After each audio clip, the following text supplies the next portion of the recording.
All right, so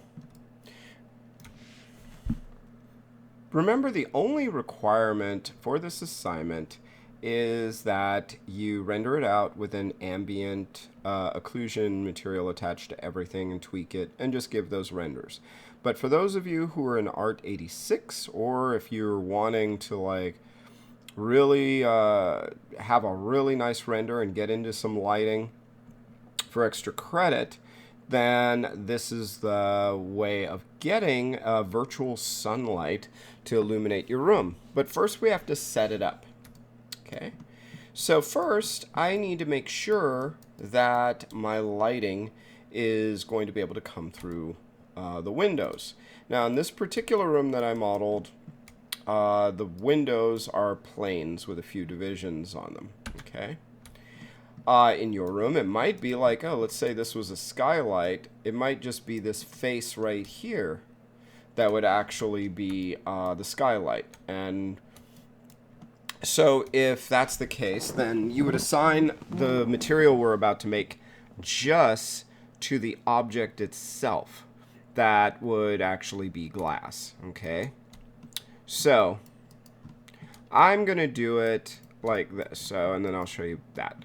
So I'm going to select these objects. You can assign a material to the whole object, or you can assign it to just parts, like if I select faces to an object. So I have all three of these pieces selected. I'm going to right-click on one and hold and say Assign New Material. And I'm going to choose, my Arnold is turned on. We could see that up here. I'm going to choose under Arnold Shader, AI Standard Surface. And now that AI standard surface, you noticed a slight change is attached to all of these models that have glass. And here it is in my attribute editor. If you don't see it in your attribute editor, it's this little guy right here. Also, if I have something else, Control A or Command A will pull it up. And then we can get, when you have something selected, in this case I have multiple things selected. Let's just press 4 to see that. 5.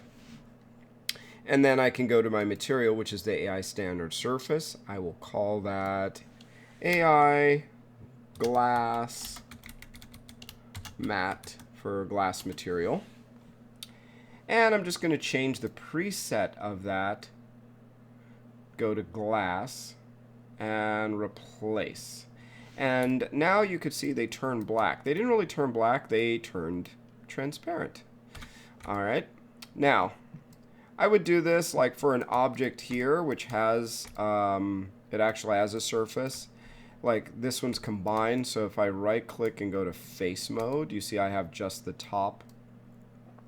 And it might be really difficult for me to select just this little glass piece without separating the object. But since I know it's just combined, I'm just going to hold down Shift period and keep growing the selection until I have the whole thing. And since I already created a glass material, let's just make another one, but this is how you would assign it. So I'll make another one because I might want to tint this one. Right click, assign new material, shader, AI standard surface. And now we see we have AI standard surface 2, and I'm just going to go into here and call this one glass matte 2. Okay, so that's a totally different glass material, and I'll just set it to a preset for right now as well, where I'll go to glass, replace, and you'll see since I have two materials, I'll be able to tint this one differently than that one. You'll see. So there's only one other thing I need to do. Even though these are transparent, light's not going to come through them properly. So what I want to do is select each object that has either glass material attached to some faces of it or the whole object, and go into my attribute editor under the shape tab, whatever it is, shape, and go to Arnold and uncheck opaque because it's not entirely opaque. And I have to do that for every model